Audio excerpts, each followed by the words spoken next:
The moment Trevor Garrison's hand wrapped around Kamara Washington's collar and yanked her backward, the entire cafeteria went dead silent. 300 students. Mid-bite. Mid-laugh. Mid-conversation. All frozen, like someone hit pause on reality. But Kamara didn't scream. She didn't cry. She didn't even look surprised. What happened next would change everything at Westfield High School forever. It started 3 weeks earlier. The day Kamara transferred in. She was the only black girl in her grade at this suburban school. And she knew exactly what that meant. She'd done this dance before. New school. New stares. New whispers. New tests of whether she belonged. Her mother had warned her that morning as she dropped her off. Baby, just keep your head down for a while. Let them get used to you. But Kamara Washington had never been good at keeping her head down. She walked into first period English, wearing her favorite purple hoodie, natural hair in 2 puffballs, gold hoops catching the fluorescent lights. The teacher, Mrs. Rodriguez, smiled warmly and introduced her to the class. We have a new student joining us from Atlanta. Everyone please welcome Kamara Washington. The response was exactly what she expected. Some curious looks. Some indifferent shrugs. And from the back corner, a snort of derision. That snort came from Trevor Garrison. 6'2" of entitled attitude wrapped in a Letterman jacket. Star quarterback. Mayor's son. Untouchable. He sat sprawled in his chair like he owned the place. Which in many ways, Ed did. His great-grandfather had founded half the businesses in town. His family name was on the library, the park, even the football field. And Trevor made sure everyone knew it. Look what we got here. Trevor muttered to his friend Mason. Loud enough for half the class to hear. Diversity hire for the school brochure. Mason snickered. Dylan, sitting behind them, joined in. Mrs. Rodriguez shot them a warning look but said nothing. Teachers rarely said anything to Trevor Garrison. Kamara took the only empty seat, 3 rows ahead of Trevor. She could feel his eyes on the back of her head, could sense the hostility radiating from that corner of the room. She'd felt it before in other schools. Other classrooms. The difference was, this time she was tired of it. This time, she wasn't going to smile and pretend she didn't hear. This time, she was ready. The first real incident happened during chemistry lab. Kamara was paired with a quiet girl named Destiny, who seemed relieved to have a partner who actually wanted to do the work. They were measuring chemicals when Trevor and his crew walked by their station. Trevor's shoulder bumped Kamara's arm. Hard. The beaker in her hand tipped, spilling acid across the lab manual. Oops, Trevor said, not even trying to sound sincere. Maybe you should go back to wherever you came from if you can't handle basic equipment. The teacher, Mr. Paulson, was helping another group and didn't see what happened. But Destiny saw, half the class saw, nobody said anything. Kamara looked up at Trevor. Her dark eyes steady. You should watch where you're going. Might hurt yourself being that clumsy. Trevor's face reddened. Excuse me? You heard me.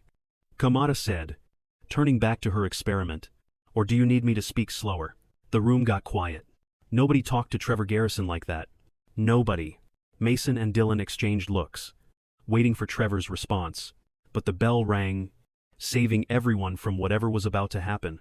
Trevor leaned in close as students packed up. You just made a big mistake. New girl. Kamara didn't flinch. I don't make mistakes. I make choices.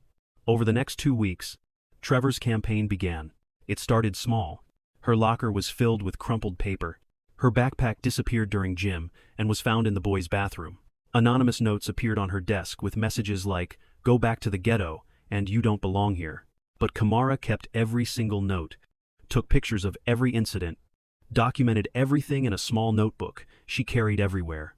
Her mother noticed the tension at dinner one night. How's the new school, baby? Kamara pushed peas around her plate. It's fine, Mama. Her mother, a nurse who worked double shifts to afford their apartment in this better school district, wasn't fooled. Kamara Renee Washington. I didn't raise you to lie to me. What's happening? Kamara wanted to tell her everything, but she knew what would happen. Her mother would go to the school, make a fuss, and things would get worse. They always got worse when parents got involved. So she forced a smile. Just typical new kid stuff. I'm handling it. But handling it was getting harder. Trevor had followers, and they made sure Kamara felt their presence everywhere. In the hallways, They'd form walls. She had to push through. In class, they'd whisper just loud enough for her to hear their comments about her hair, her clothes, her skin. During lunch, no table seemed to have room when she approached with her tray. The breaking point was building, and everyone could feel it.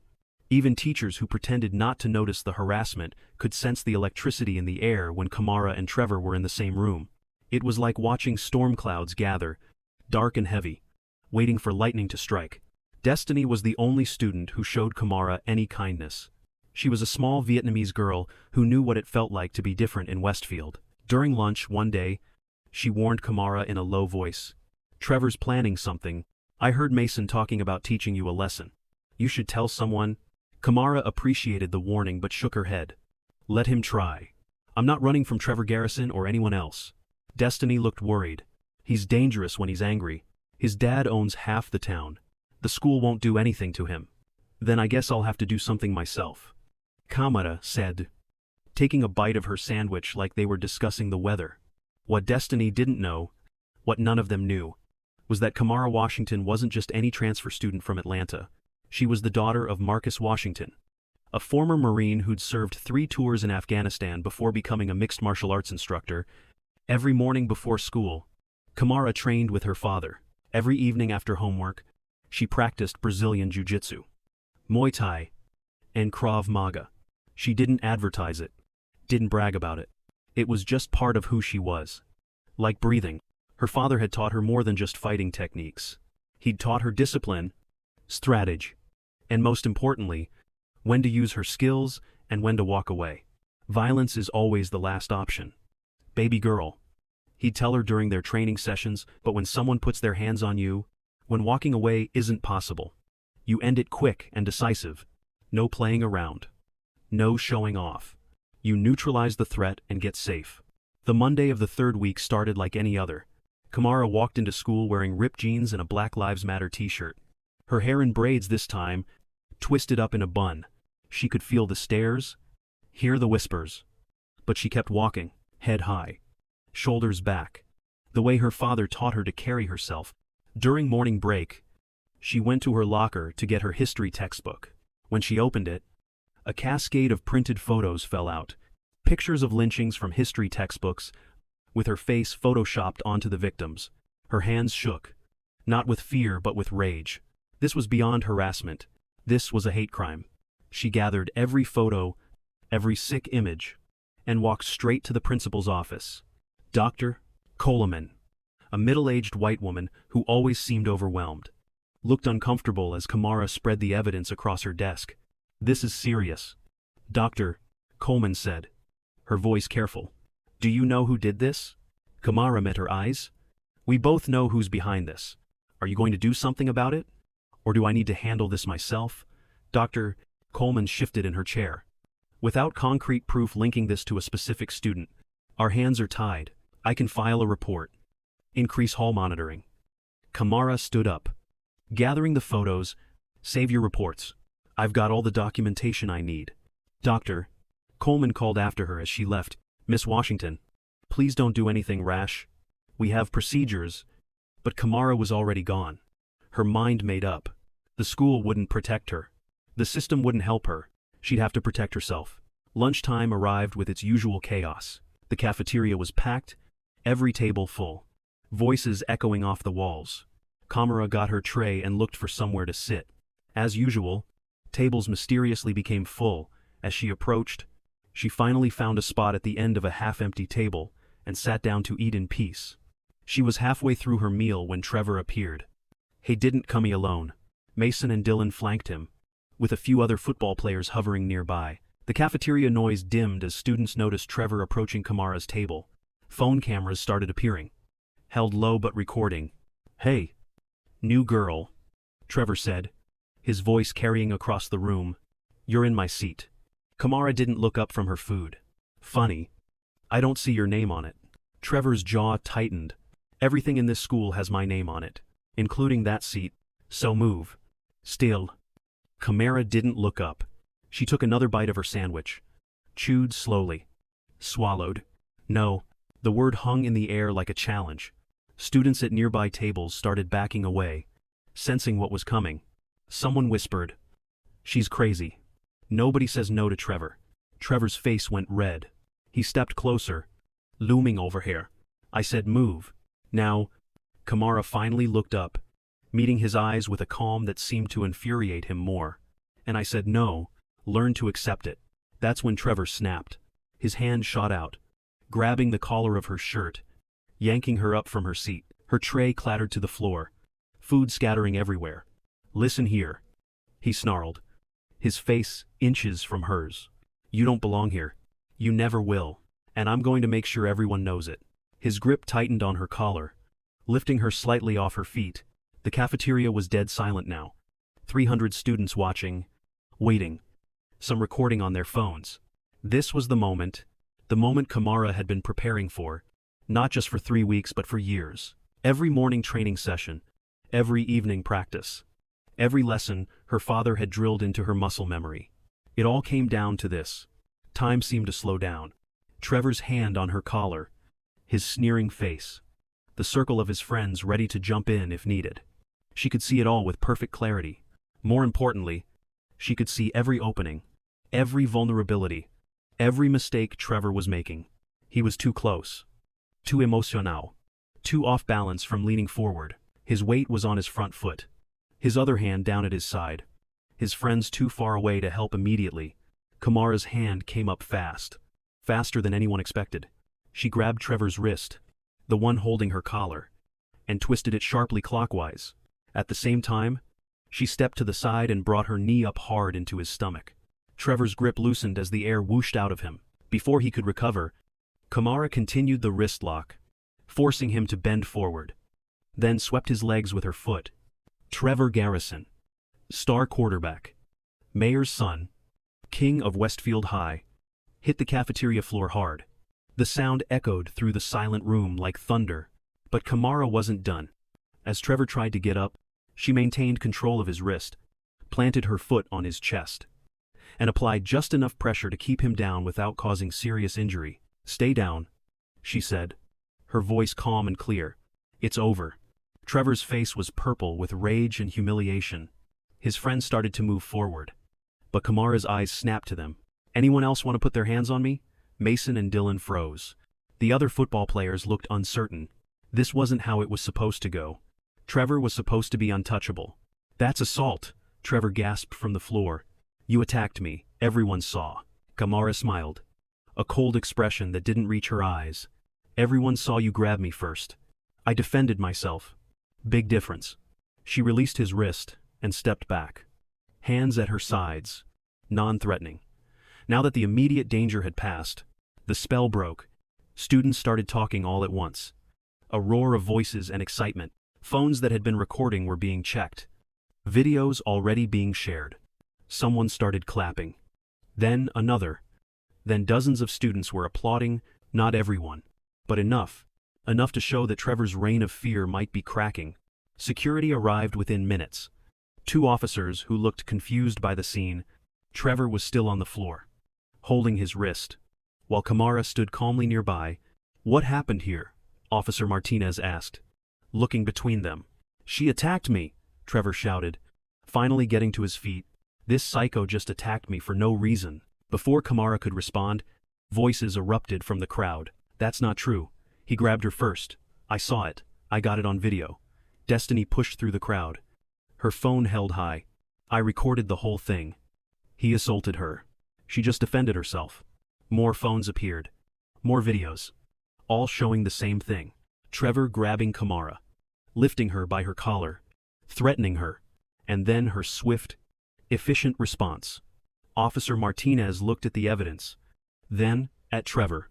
"Looks like you've got some explaining to do, young man." "But my father," Trevor started. "Your father doesn't run this school." "Doctor," Coleman said, appearing with more security. She looked shaken but determined. "I've had enough. Mr. Garrison, you're coming with me. We're calling your parents and the police. This is assault, and there will be consequences."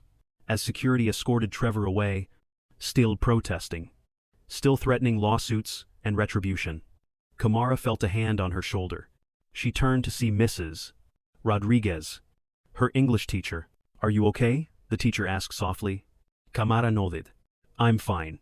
Been better. Actually, Mrs. Rodriguez smiled sadly. I'm sorry. I should have done something sooner. We all should have.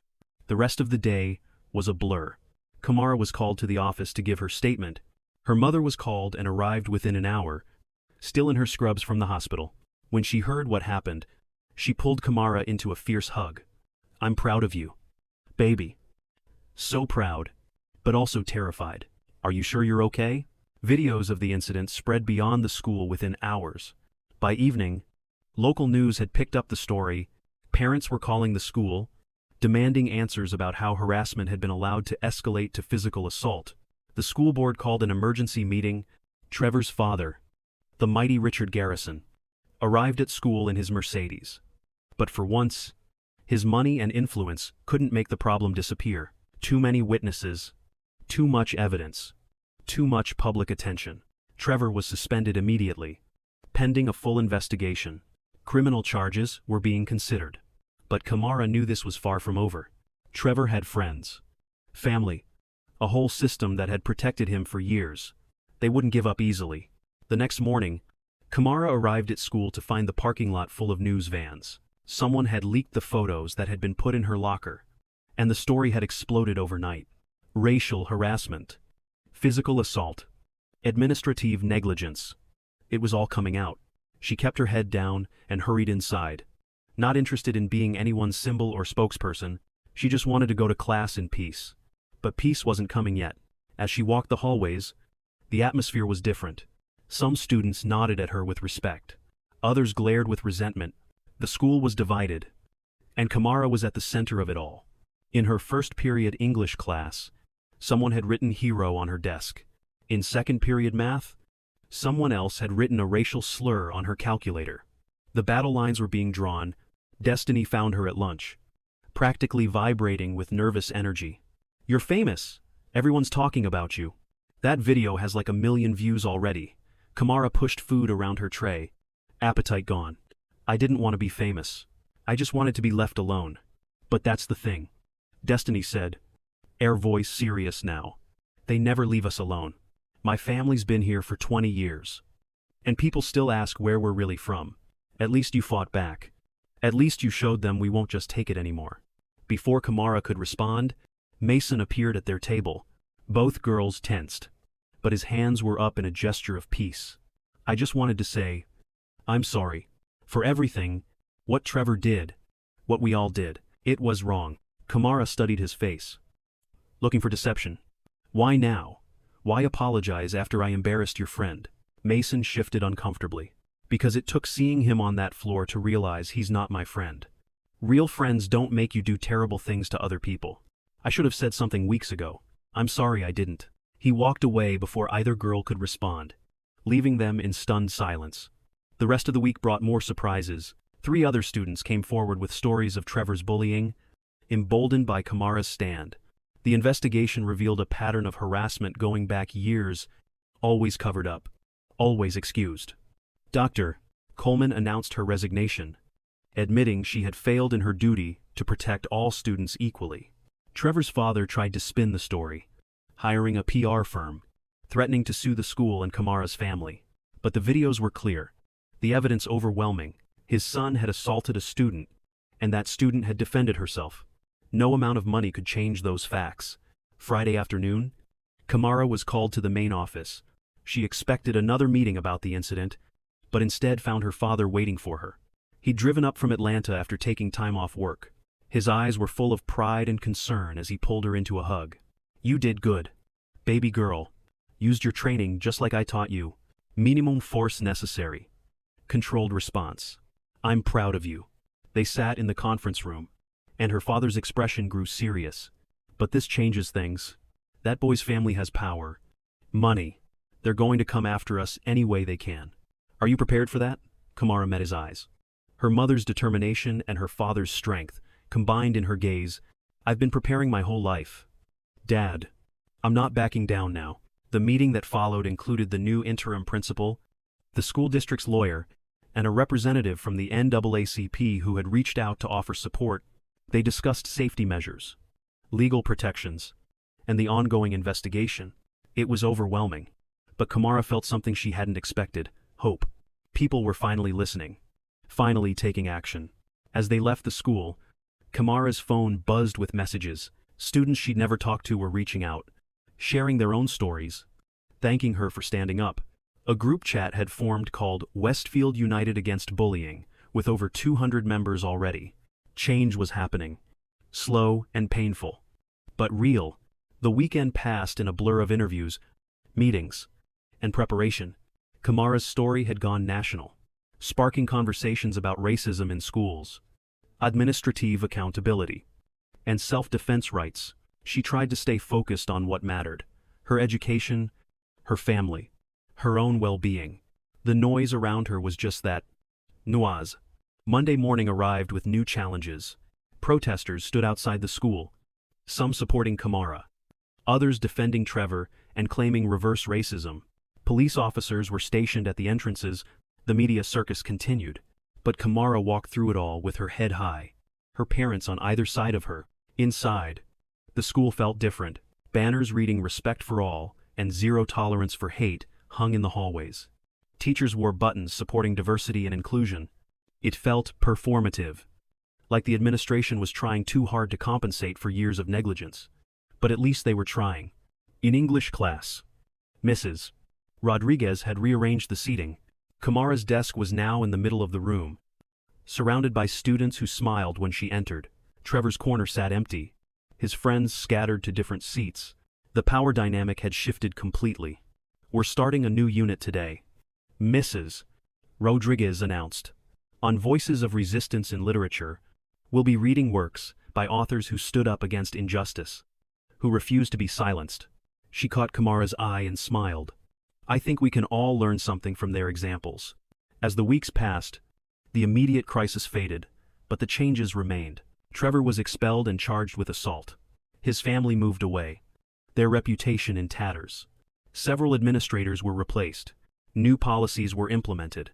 Training on diversity and anti-bullying became mandatory for all staff and students. Kamara found herself reluctantly becoming a leader in the school's transformation. She joined the newly formed diversity committee, spoke at assemblies about standing up to bullying, and mentored younger students facing harassment. She hadn't asked for any of it, but she understood the responsibility that came with her actions. One afternoon, she sat with Destiny in their usual lunch spot. Now joined by a diverse group of students who had formed an unlikely friendship circle, Mason was there, genuinely working to make amends for his past behavior. So was Ashley, a cheerleader who had quit the squad after they refused to support Kamara. There was Jerome, a black student who had been hiding his identity to fit in until Kamara's courage inspired him to be himself. And Maria, a Latina girl who shared stories of her own experiences with discrimination. "You know what the funny thing is?" Kamara said, looking around at her friends. "I came here just wanting to be left alone to get my education. Instead, I ended up starting a whole movement." Destiny laughed. "That's what happens when you refuse to be invisible. You give other people permission to be seen too." The principal search committee eventually hired Dr. Angela Martinez, a woman of color with a strong background in equity and inclusion. Her first act was to meet with every student who had filed a complaint about bullying or discrimination in the past 5 years. Real change, she announced at her first assembly, requires us to face uncomfortable truths about our past and commit to doing better. It starts with listening to those who have been silenced. Kamara's story inspired other students across the district and beyond to speak up about their experiences. A coalition of parents, students, and community members formed to address systemic issues in the schools. Town halls were held, policies were changed. It wasn't perfect, and there was still resistance from some quarters, but progress was being made. The Garrison family tried one last legal maneuver, filing a civil suit claiming excessive force and emotional damage. But when the case went to court, the judge watched the cafeteria video and threw it out immediately. "Self-defense is not excessive force," she stated firmly, and Mr. Garrison might consider himself fortunate that criminal charges were reduced to a misdemeanor. As the school year progressed, Kamara found herself thriving in ways she hadn't expected. Her grades were excellent. She made the debate team where her quick thinking and calm under pressure served her well. and she even started teaching basic self-defense classes for other students after school. Her father came up to help with the training, proud to see his daughter passing on not just the physical techniques but the philosophy behind them. Remember, Kamara told her students during one session, the goal is never to hurt someone, it's to protect yourself and get to safety. The best fight is the one you avoid. But when someone puts their hands on you, when walking away isn't an option, you have the right to defend yourself. No one has the right to make you feel unsafe in your own skin. Spring arrived with unexpected recognition. Kamara was nominated for a Courage Award by a national youth organization. She was invited to speak at conferences about bullying and racial justice. Colleges reached out with scholarship offers, impressed by her grades and her character. The girl who had just wanted to be left alone had become a symbol of resistance and resilience, but with recognition came new challenges. Not everyone was happy about the changes at Westfield High. Some parents complained about reverse discrimination. Some students resented the new policies. There were whispers that Kamara had planned the whole thing for attention, that she had provoked Trevor deliberately. The hate mail started arriving, some of it truly vicious. Her parents worried about her safety. But Kamara had learned something important through all of this. You couldn't control what other people did or said or thought. You could only control your own actions, your own responses. And she chose to respond with continued grace and strength. One evening, as she sat doing homework, her phone rang with an unknown number. She almost didn't answer, wary of harassment. But something made her pick up. The voice on the other end was familiar but unexpected. Kamara, this is Trevor. Please don't hang up. She stayed silent, waiting. I'm calling to apologize, he continued, his voice different from the arrogant tone she remembered. I've been in therapy, anger management, the whole thing, and I realized I was wrong about everything. The way I treated you was inexcusable. I don't expect forgiveness. I just wanted you to know that I'm sorry, and I'm trying to be better. The call lasted only a few minutes. Kamara accepted his apology, but made it clear that words alone didn't erase actions. Real change, she told him, took time and consistent effort, but she appreciated that he had reached out. It took courage to admit you were wrong, and she could respect that, even if she couldn't forget what had happened. As junior year ended, Kamara reflected on how much had changed since that day in the cafeteria. The school was far from perfect, but it was better. Students felt safer, speaking up about injustice. Teachers were more aware and active in addressing problems, and she had found her voice, her place, her purpose. The girl who had walked into Westfield High just wanting to blend in had become someone who stood out for all the right reasons, not because she had flipped a bully in the cafeteria, but because she had stood up for her right to exist in peace, because she had refused to be diminished or erased, because she had shown others that they could stand up too. Senior year brought new responsibilities and opportunities. Kamara was elected to student council, not because she campaigned but because her classmates wrote her in class. She continued her advocacy work but also focused on her own goals, college applications, advanced placement classes, and yes, still those morning training sessions with her father when he could visit. The self-defense classes had grown into a full program with proper funding and support from the school. Students of all backgrounds attended, learning not just physical techniques but confidence, awareness, and the importance of community support. Some of her first students were now teaching beginners, creating a legacy that would outlast her time at Westfield. One day, while teaching a class, a freshman girl approached her nervously. I'm being bullied, she whispered. They say things about my hijab. Tell me to go back where I came from. I'm scared to come to school. Kamara knelt down to meet her eyes, remembering her own fear and anger from a year ago. You belong here, she said firmly, and we're going to make sure everyone knows it. Tell me everything. Working with the new administration, they addressed the situation swiftly and effectively. The bullies were disciplined, the girl received support, and another potential crisis was prevented. It was proof that the systems they had fought to change were working, that speaking up could make a difference. As graduation approached, Kamara received acceptance letters from several top universities, all offering significant scholarships. She chose Howard University. Drawn to its history of activism and excellence, it felt right to continue her education at a place that understood the power of standing up and speaking out. The graduation ceremony was emotional for many reasons. As Kamara walked across the stage to receive her diploma, the applause was thunderous.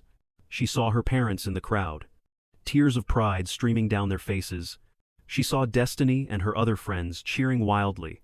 She even saw some former enemies nodding with respect, but most importantly, she saw younger students watching her with hope in their eyes, knowing that they too could stand tall in spaces that tried to make them small. In her graduation speech as salutatorian, Kamara spoke about transformation.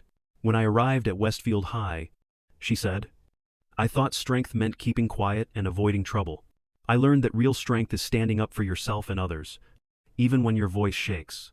Real strength is refusing to let anyone make you feel like you don't belong in spaces you have every right to occupy," she continued, looking out at the sea of faces.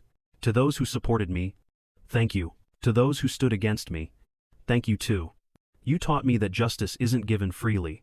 It must be demanded, defended, and sometimes fought for.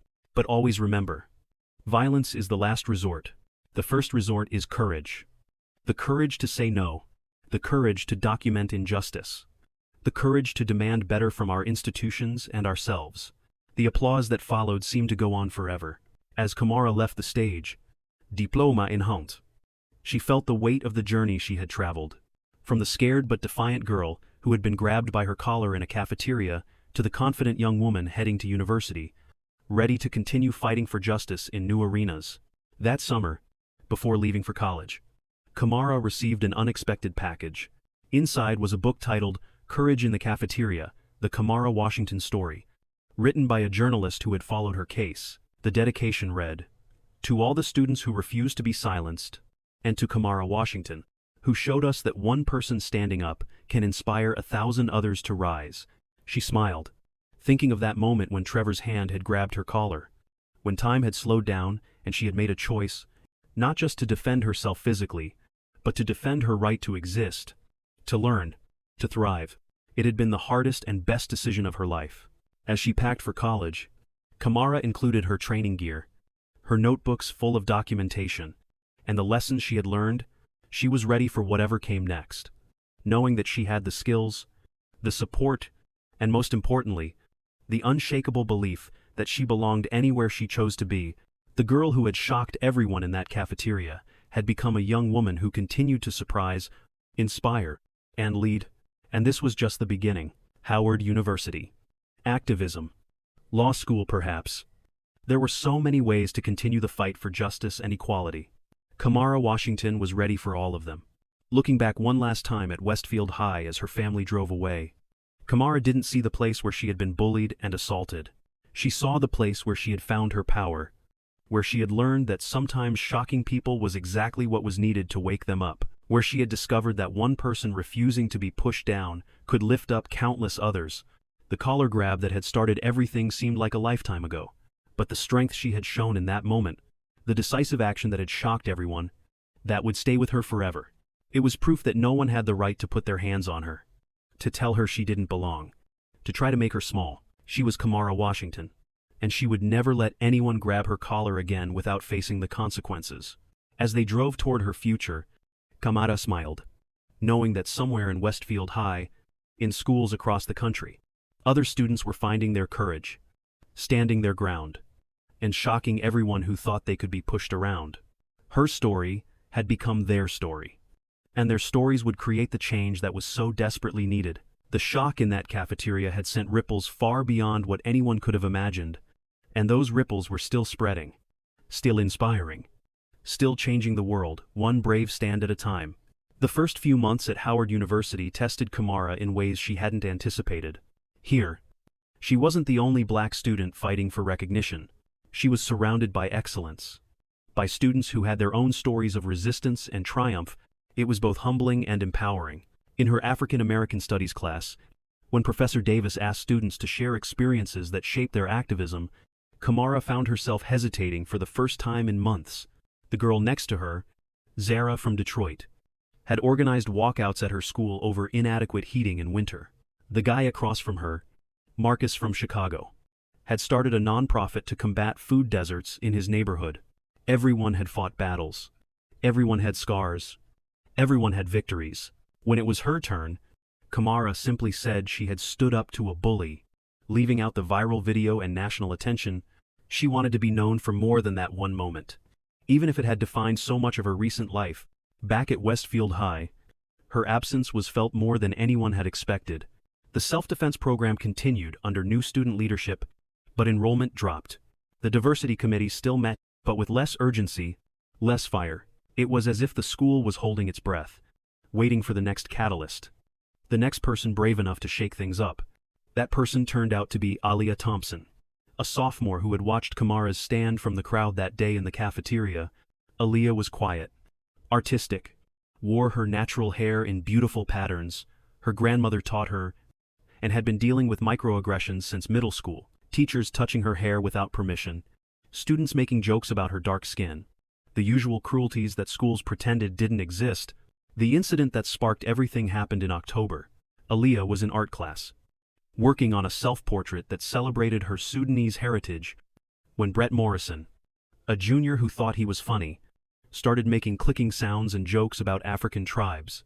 The teacher, Miss Branham, was new, young, afraid to rock the boat. She pretended not to hear, focusing intently on helping another student.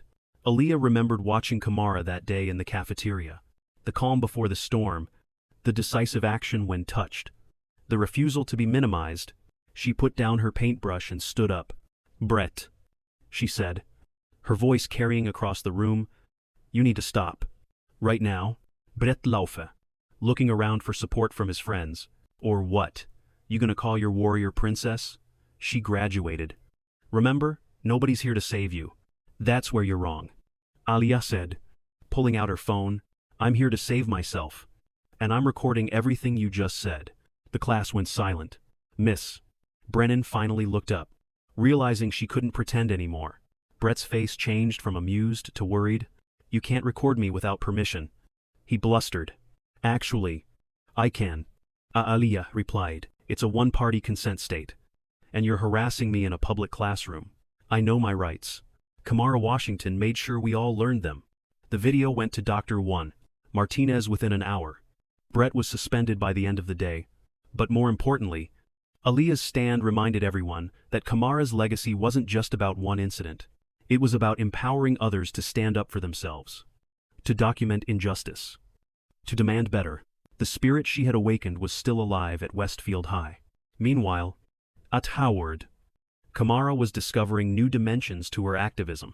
She joined the campus chapter of Black Lives Matter, participated in protests against police brutality, and began training with the university's martial arts club. But she also found joy in things that had nothing to do with fighting or resistance. She joined the poetry club, discovering she had a gift for spoken word. She dated a philosophy major named Jerome, who challenged her intellectually and made her laugh. She was becoming more than just the girl who flipped a bully. One evening in November, her phone rang with a familiar number. It was Destiny, her voice excited and nervous. "Kamara, you need to know what's happening here. Remember Brett Morrison? He's trying to sue Aliyah for recording him without consent. His family hired Trevor's old lawyer. They're trying to make an example of her." Kamara felt the familiar fire ignite in her chest. Some people never learned. "Give me Aliyah's number," she said, "and tell her not to worry. We've been through this before." The next few weeks were a whirlwind of phone calls, videoconferences, and legal consultations. Kamara connected Aliyah with the same NAACP lawyer who had helped her case. She coached her through the emotional toll of being targeted, shared strategies for documentation and self-care. Most importantly, she reminded her that she wasn't alone. The network of support that had formed around Kamara's case was still there, still ready to activate. The lawsuit fell apart quickly. Once the lawyer reviewed the evidence, Brett's harassment was clear. The recording was legal, and the school's failure to intervene initially was another mark against them. But the real victory came when Aliyah organized a school-wide assembly on cultural respect and appreciation. She brought in speakers from different backgrounds, showcased art and music from various cultures, and turned what could have been just another discipline issue into a learning opportunity. Kamara watched the live stream from her dorm room at Howard, pride swelling in her chest. This was what real change looked like. Not just one person standing up once, but creating a culture where standing up became normal, expected, supported, where students knew their rights and weren't afraid to use them, where teachers couldn't hide behind ignorance or fear. As winter break approached, Kamara received an invitation that surprised her. Westfield High wanted her to be the keynote speaker at their MLK Day assembly. The request came from Dr. Martinet personally, who wrote, "Your impact here continues to ripple outward. Our students need to see what you've become, to understand that standing up to injustice is not just a moment but a lifetime commitment." Kamara accepted, though returning to Westfield filled her with mixed emotions. So much had happened in those hallways, both terrible and transformative. As she prepared her speech, she thought about what message she wanted to leave with current students. It couldn't just be about fighting back. It had to be about building forward. The day she returned to Westfield High, the parking lot was fuller than usual. Word had spread that Kamara Washington was coming back, and parents, community members, and students from other schools had come to hear her speak. As she walked through the front doors, she was struck by how small everything seemed. The hallways that had once felt like gauntlets now just looked like hallways. The cafeteria where everything had changed was just a room with tables and the smell of reheated pizza, but the faces that greeted her were different. Students she'd never met approached her with reverence, telling her how her story had inspired them. Teachers who had once been silent bystanders now wore buttons promoting inclusivity and had difficult conversations in their classrooms. The display case that once held only sports trophies now included photos from diversity events and quotes about justice and equality. In Dr. Martinez's office before the assembly, the principal showed her statistics that made Kamara's eyes water. Bullying reports were down 60%. Not because less was happening, but because students felt safe reporting it. The self-defense program had trained over 200 students. The diversity committee had successfully advocated for curriculum changes that included more voices of color in literature and history classes. Westfield High wasn't perfect, but it was transforming. When Kamara walked onto the auditorium stage, the standing ovation lasted 3 full minutes. She saw familiar faces in the crowd like destiny beaming with pride. Mason, who had genuinely changed and was now co-leading anti-bullying workshops, and surprisingly, Alia Thompson, who had become the new face of student activism, but she also saw hundreds of faces she didn't recognize. Students who knew her only as a legend, a story, a possibility. She began her speech not with the cafeteria incident, but with a quote from James Baldwin, "Not everything that is faced can be changed, but nothing can be changed until it is faced." She talked about the difference between individual acts of courage and systemic change, about how flipping a bully might make you famous for a minute. But flipping the script on bullying culture took sustained effort from everyone. "I didn't come to Westfield High intending to be an activist," she told them. "I came wanting to learn, to grow, to prepare for my future. But I learned that sometimes your future depends on your willingness to fight for your present. That safety isn't given but taken. That respect isn't granted but demanded. And most importantly, that one person standing up can inspire others. But real change happens when we stand together." She shared stories from Howard, from the protest movements she joined, and from the poetry that helped her process trauma and transform it into art. She talked about the burden and blessing of being seen as a symbol, and how she'd learned to balance fighting for others with caring for herself. She emphasized that activism wasn't just about confrontation but about creation, building new systems while tearing down old ones. During the question period, a freshman raised her hand shakily. "What if we're not brave like you? What if we're scared?" Kamara's response would be quoted in the school newspaper and remembered for years. "Bravery isn't the absence of fear. It's action in the presence of fear. I was terrified that day in the cafeteria. My hands were shaking even as I flipped Trevor. But I was more afraid of what would happen if I let him continue. If I let him think he had the right to put his hands on me." Start small. Document what you see. Support others who speak up. Bravery is a muscle that grows with use. After the assembly, Kamara stayed for hours, talking with students, taking photos, signing copies of the book that had been written about her. But the most meaningful moment came when a young teacher approached her. Miss Kelly was maybe 25, fresh out of education school, and she had tears in her eyes. "I student taught here during your senior year," she said. "Watching you changed how I understood my role as an educator. I promised myself I would never be a bystander. Never let harassment happen in my classroom. Thank you for showing us what courage looks like." As Kamara prepared to leave, Dr. Martinez walked her to her car. "You know," the principal said, "we've had inquiries from other schools, other districts, asking how we transformed our culture. We tell them it started with one student refusing to be grabbed, refusing to be silenced, but it continued with hundreds of students finding their own ways to resist, their own voices to raise. You didn't just change a moment, Kamara. You changed a mindset.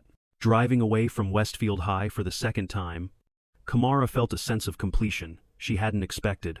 The girl who had entered that school just wanting to be left alone had become a catalyst for transformation. But more than that, she had shown others how to be catalysts themselves. The ripples from that moment in the cafeteria continued to spread, creating waves of change that would crash against shores she'd never see. Back at Howard, spring semester brought new challenges and opportunities. Kamara declared a double major in criminal justice and African American studies. With plans for law school, she wanted to be the lawyer who stood beside the next generation of students fighting for their rights. She began internships with civil rights organizations, learning how to challenge systems through litigation and legislation, not just individual confrontation. But the universe wasn't done testing her yet. In March, a video went viral from a high school in Texas. A young Latina student had been cornered by 3 male students, threatened for speaking Spanish in the hallway. Unlike Kamara's situation, this girl had no martial arts training. She was simply terrified, crying, begging them to leave her alone. The video was heartbreaking. But what happened next shocked everyone.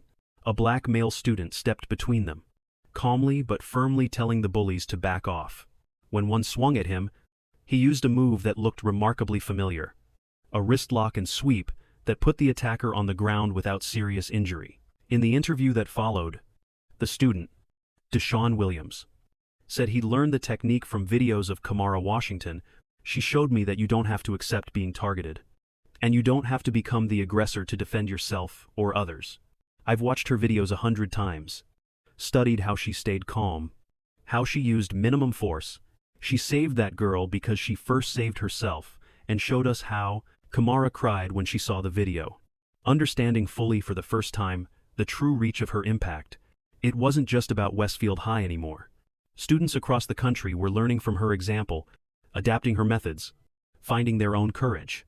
The self-defense wasn't just physical but psychological, emotional, spiritual.